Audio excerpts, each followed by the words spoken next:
ಜೊತೆಯಾಗಿ ಹಿತವಾಗಿ ಸೇರಿ ನಡೆವ ಸೇರಿ ನುಡಿವ ನನ್ನ ಬದುಕಲ್ಲಿ ನೀ ಎಂದು ಬೆಳಕಾಗಿರು, ನನ್ನ ಉಸಿರಲ್ಲಿ ನೀ ಎಂದು ಉಸಿರಾಗಿರು, ನಿನ್ನ ಬಿಡಲಾರೆ ನಾನೆಂದಿಗೂ ಅಂತ ಮಧ್ಯರಾತ್ರಿ ಗಂಡ ಹೆಂಡತಿಯ ಜೊತೆಗಿದ್ದ ಫೋಟೋವನ್ನ ವಾಟ್ಸಪ್ ಸ್ಟೇಟಸ್ಗೆ ಹಾಕಿ ಖುಷಿಯಾಗಿದ್ದವನು ಬೆಳಗ್ಗೆ ನೋಡುವಷ್ಟರಲ್ಲಿ ಹೆಂಡತಿಯ ತೊಡೆಯ ಮೇಲೆ ಶವವಾಗಿ ಮಲಗಿದ್ದಾನೆ. ಹೌದು, ಚಿಕ್ಕಬಳ್ಳಾಪುರ ತಾಲೂಕಿನ ಗುಂಡ್ಲಹಳ್ಳಿ ಗ್ರಾಮದ ಮುನಿರಾಜು ಸಾವಿನ ಕುಣಿಕೆಗೆ ತಲೆಯೊಡ್ಡಿರುವ ವ್ಯಕ್ತಿ. ಅಂದ್ಹಾಗೆ ಬಾಗೇಪಲ್ಲಿ ಮೂಲದ ಸುನಿತಾ ಅನ್ನೋರನ್ನ 13 ವರ್ಷಗಳ ಹಿಂದೆ ಮುನಿರಾಜು ಮದುವೆಯಾಗಿದ್ದ. ಆರ್ಥಿಕವಾಗಿ ಚೆನ್ನಾಗೇ ಇದ್ದ. ತಂದೆ ತಾಯಿ ಇಬ್ಬರನ್ನೂ ಕಳೆದುಕೊಂಡಿದ್ದ ಮುನಿರಾಜು ಹೆಂಡತಿನೇ ತನ್ನ ತಂದೆ ತಾಯಿಯಂತ ಚೆನ್ನಾಗಿ ಮುದ್ದಾಗಿ ನೋಡ್ಕೊಂಡಿದ್ದ. ಆದ್ರೆ ಯಾವಾಗ ಮುನಿರಾಜು ಆರ್ಥಿಕವಾಗಿ ಕುಗ್ಗುತ್ತಾ ಬಂದೋ ಗಂಡ ಹೆಂಡತಿ ನಡುವೆ ಜಗಳಗಳು ಆರಂಭವಾಗಿ ತೊಡಗಿತು. ಹೆಂಡತಿ ಸದಾ ಇನ್ಸ್ಟಾಗ್ರಾಂನಲ್ಲಿ ರೀಲ್ ಮಾಡ್ಕೊಂಡಿದ್ದವಳು ಪರ ಪುರುಷನ ಜೊತೆ ಚಾಟಿಂಗ್ ಮೀಟಿಂಗ್ ಮಾಡಿ ಇದ್ದಕ್ಕಿದ್ದಂತೆ 6 ತಿಂಗಳ ಹಿಂದೆ ಗಂಡನನ್ನ ಬಿಟ್ಟು ಪರ ಪುರುಷನ ಜೊತೆ ಪರಾರಿಯಾಗಿದ್ಲು. 3 ತಿಂಗಳ ನಂತರ ಸುನಿತಾ ತಂದೆ ತಾಯಿ ಬುದ್ಧಿ ಮಾತು ಹೇಳಿ ಸುನಿತಾಳನ್ನ ಮತ್ತೆ ಗಂಡನ ಜೊತೆ ನ್ಯಾಯ ಪಂಚಾಯಿತಿ ಮಾಡಿ ಸೇರಿಸಿದ್ರು.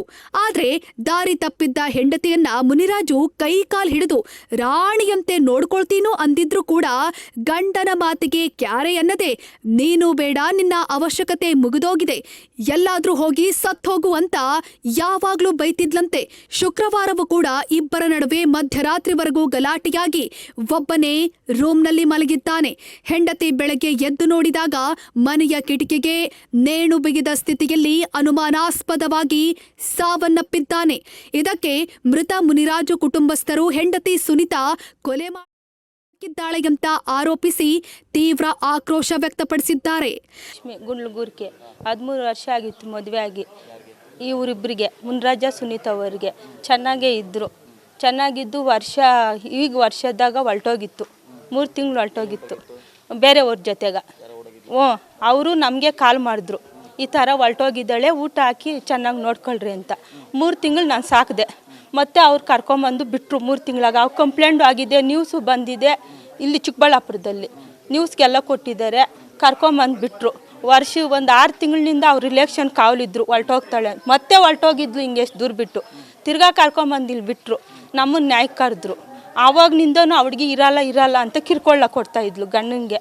ಆಯಪ್ಪ ಪಾಪ ಹೊಡಿತಾ ಇರಲಿಲ್ಲ, ಕೇಳ್ಕೊತಾ ಇದ್ನು. ಆಗಿದ್ದಾಯ್ತು ಹೋಗಿದ್ದೋಯ್ತು, ಇರಮ್ಮ ಇರು ಅಂತ. ನಾನಿರಲ್ಲ, ನಿನ್ನ ಹತ್ರ ನಾನಿರಲ್ಲ, ನಂಗೆ ಅವಶ್ಯಕತೆ ಇಲ್ಲ ಅಂತ ಹೇಳ್ತಾಯಿದ್ಲು. ನಾವೆಲ್ಲ ಬೈತಾ ಇದ್ರಿ. ಯಾವಾಗಲೂ ನ್ಯಾಯನೇ ಎಲ್ಲರೂ ಅವ್ರು ಕಾವಲಿದ್ರು. ಮತ್ತೆ ನೆನ್ನೆ ಮಧ್ಯಾಹ್ನ ಕರೆಸ್ಬಿಟ್ಟು ಬೈದೆ ನಾನು. ಇಲ್ಲ ನಾನು ಸತ್ತೋಗ್ತೀನಿ, ನಾನಿರಲ್ಲ ಅಂತ ಇತ್ತು.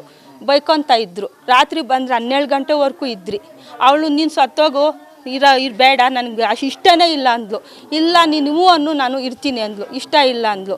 ಅವನಷ್ಟಕ್ಕೆ ಅವ್ನು ಸತ್ತೋಗಿರಲ್ಲ. ಬೆಳಗ್ಗೆ ನಾವು ಬರೋ ಪಟ್ಟಿಗೆ ಮಲ್ಸ್ಕೊಂಡವಳೆ. ಸತ್ತೋಗಿದ್ದಾನೋ ಇಲ್ಲ ಅನ್ನೋದೇನು ಗೊತ್ತು. ಅವನಷ್ಟಕ್ಕೆ ಅವ್ನು ಸಾಯೋಕ್ಕಾಗಲ್ಲ. ಅವಳೇ ಕಾರಣ, ಎಂತಿನೇ ಅವ್ನು ಸಾವನ್ನ ಕಾರಣ. ಅದು ಗೊತ್ತಿಲ್ಲ, ನಾವು ನೋಡಿಲ್ಲ. ತೊಡೆ ಮ್ಯಾಗ ಮಲ್ಸ್ಕೊಂಡವಳೆ, ಸಾಯ್ಸಾಕಿರ್ತಾಳೆ. ಎಂತಿನೇ ಕಾರಣ. ಇವಾಗ ಬೇರೆಯವ್ರ ಜೊತೆಗೆ ಹೋಗಿರೋದಕ್ಕೆ ತಾನೇ ಅವ್ನಿಗೆ ಹಿಂಗಾಗಿರೋದು. ಬೇರೆಯವನಿಲ್ಲಾಂದ್ರೆ ಅವನ ಹತ್ರ ಜೀವನ ಮಾಡ್ತಾ ಇದ್ಲಲ್ಲ.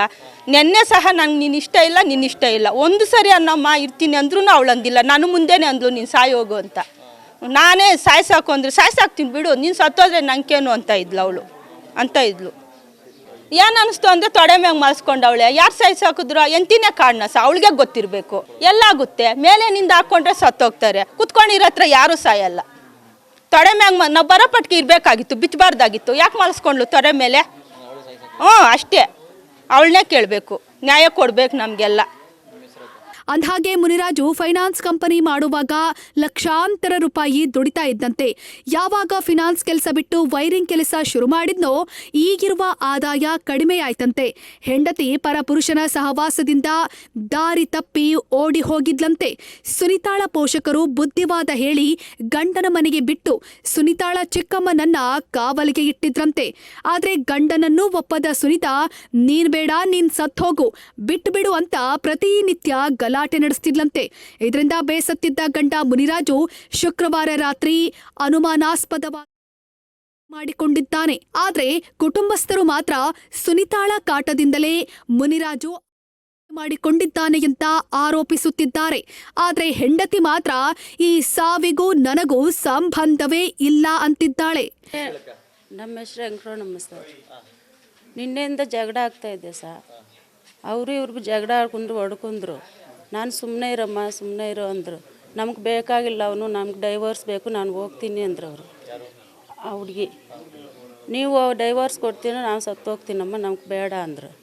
ಅಷ್ಟೊತ್ತಿಗೆ ನಾವೆಲ್ಲರೂ ಮಾತಾಡಿ ಸಾಯಂಕಾಲದಿಂದ ಇದ್ದು 12 ಗಂಟೆವರೆಗೂ ಅವ್ರ ಫ್ಯಾಮ್ಲಿನೂ ಬಂದಿದ್ರು, ಮಾತಾಡಿದ್ರೆ ಸಹ. ಅಷ್ಟೊತ್ತಿಗೆ ಅವನು ಇಲ್ಲಿ ಕೂತ್ಕೊಂಡಿದ್ದೆ. ಬಾಪ ಮಲಗಿಕೋ ಅಂದೆ ನಾನು. ನೀವು ಮಲಗಿಕೊಂಬ, ನಮ್ಗೆ ನಿದ್ರೆ ಬರ್ತಾಯಿಲ್ಲ, ನಾವು ಮಲಗಲ್ಲ, ನೀವು ಹೋಗಕ್ಕ ಅಂದರು. ಸ್ವಲ್ಪ ಹೊತ್ತು ಅಲ್ಲೇ ಕೂತ್ಕೊಂಡು ಆ ಹುಡುಗಿ ಆ ರೂಮಲ್ಲಿ ಹೋಗಿ ಮಲಗಿದ್ರು, ಆ ಯಪ್ಪ ಅಲ್ಲಿ ಹೋಗಿ ಮಲಗಿದ್ರು. ಅಷ್ಟೊತ್ತು ನೋಡಿಕೊಂಡೇ ಇದ್ದೆ ಸಹ, ಹಂಗಾಗಿದ್ದಾನೆ. ಬೆಳಗ್ಗೆ ನಾವು ಆ ಹುಡುಗಿ ಬಾತ್ರೂಮ್ಗೆ ಹೋಗಿದ್ರು. ಈ ಹುಡುಗಿ ಹೋಗ್ತೀನಿ, ನಾನು ಇರಲ್ಲ, ನಾನು ನೋಡೋಗ್ತೀನಿ ಅಂದರು. ಇವ್ರು ಹೆಂಗೆ ಹೋಗುತ್ತಂತ ನಾನು ಆ ಹುಡುಗಿನೂ ನೋಡ್ಕೊಂಡಿದ್ದೆ. ನಾನು ಬಾತ್ರೂಮ್ಗೆ ಹೋಗಿ ಬಂದಮೇಲೆ ಹಂಗಾಗಿರೋ ಸರ್. 5 ಗಂಟೆ ಆಗ್ಬೇಕು ಸರ್. ಅವ ಅಯ್ಯಪ್ಪ ಬೇಡ ಅಂತೆ ಸರ್. ಯಾಕೋ ಅವ್ರನ್ನೇ ಕೇಳಿ ಸರ್. ನಮ್ಗೆ ಬೇಡ ನಾವು ಅಂತ ಹೇಳಿದ್ರು ಅವರು. ಅದೆಲ್ಲ ನಮ್ಗೆ ಗೊತ್ತಿಲ್ಲ ಸರ್. ಹೋಗಿ ಕೇಳಿ ಸರ್ ಹುಡುಗಿನೇ. ಆ ಹುಡುಗಿನೇ ಸರ್. ಅವ್ರು ಸಂಸಾರ ಮಾಡ್ತೀನಿ ಅಂದರೆ ನಾವು ಇರ್ತೀನಿ, ಇಲ್ಲ ಅಂದ್ರೆ ಹೋಗ್ತೀನಿ ಅಂದರು ಅವರು. ನಾವಿರಲ್ಲ, ನಾವು ಡೈವರ್ಸ್ ಬೇಕು ಅಂದರು. ಅದಕ್ಕೋಸ್ಕರ ಅಯ್ಯಪ್ಪ ಕೋಪ ಬಂದು ಹಂಗೆ ಮಾಡ್ಕೊಂಡೆ. ಅದು ನಮ್ಗೆ ಗೊತ್ತಿಲ್ಲ ಸರ್, ನಾನು ನೋಡಿಲ್ಲ. ಅದು ನಾನು ನೋಡಿದ್ಮೇಲೆ ಅಯ್ಯಪ್ಪ ಹಂಗೆ ಆಗಿರೋದು. ಆಮೇಲೆ ನಾನು ನೋಡಿದ್ಮೇಲೆ ಮನೆ ಹುಡುಗ ಯಾರನ್ನ ಕರ್ಕೊಂಡು ಬರ್ತೀನಮ್ಮ, ಅದು ಬಿಚ್ಚು ಅಂತ ನಾನು ಅವ್ರು ಕೇಳಿಬಿಟ್ಟು ಅಕ್ಕಪಕ್ಕವ್ರನ್ನ ಕರ್ಕೊಂಡು ಬಂದೆ ಸರ್. ಅಷ್ಟೊತ್ತಿಗೆ ಹಿಂಗಾಗುತ್ತೆ. ಸುನೀತಾ ಅಂತ ನನಗೆ ನಮ್ಮ ಯಜಮಾನ್ ನಿನ್ನೆ ಗಲಾಟೆ ಆಗಿತ್ತು. ಎದುರಿಸ್ತಾ ಇದ್ದಾನೆ ಅಂದ್ಕೊಂಡಿದ್ದೀನಿ ಸರ್. ನಾನು ಆದರೂ ನೈಟಲ್ಲಿ 3 ಸತಿ ಬಂದು ನೋಡಿದೆ. 4 ಗಂಟೆಲ್ಲೂ ಇದ್ರು ಸರ್. 5:15ಕ್ಕೆ ಬಂದು ನೋಡಿದ್ರೆ ಹಿಂಗೆ ಆಗೋಯ್ತು ಸರ್. ನಿನ್ನೆ ಅಡುಗೆ ಮಾಡ್ತಾಯಿದ್ದೆ ಬೆಳಗ್ಗೆ. ಕೆಲ್ಸಕ್ಕೆ ಹೋಗಿಲ್ಲ ಅಂದ್ರೆ ಹೋಗಿಲ್ಲ ಅಂತಂದು. ಆಮೇಲೆ ನಮ್ಮ ಚಿಕ್ಕಮ್ಮನ ಇಲ್ಲೇ ಇದ್ಲು ಸರ್. ಹೊಡಿಯೋಕೆ ಬಂದರು. ಯಾಕೆ ಹೊಡಿಯೋದು ಅಂತಂದ್ಬಿಟ್ಟು ನಾನು ಬೈದೆ, ಆಯಪ್ಪನು ಬೈದು ನನಗೂ ಹೊಡೆದ್ನು ಸರ್. ಅಷ್ಟೇ. ಸಾಯಂಕಾಲ ಅವರೆಲ್ಲ ಬಂದಿದ್ರು.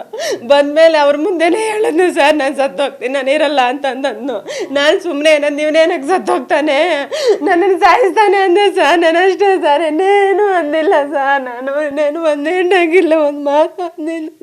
ನಾವು ಚಿಕ್ಕಮ್ಮ ಫಸ್ಟ್ ನೋಡಿದ್ದು ನಾನಲ್ಲ ಸರ್. ಇಲ್ಲಿ ಕುತ್ಕೊಂಡಂಗಿತ್ತು. ನಾನೇ ಬಿಚ್ಚಿದ್ದು ಸರ್. ನಾನೇ ಎಲ್ಲ ಬಿಚ್ಚಿದ್ದು.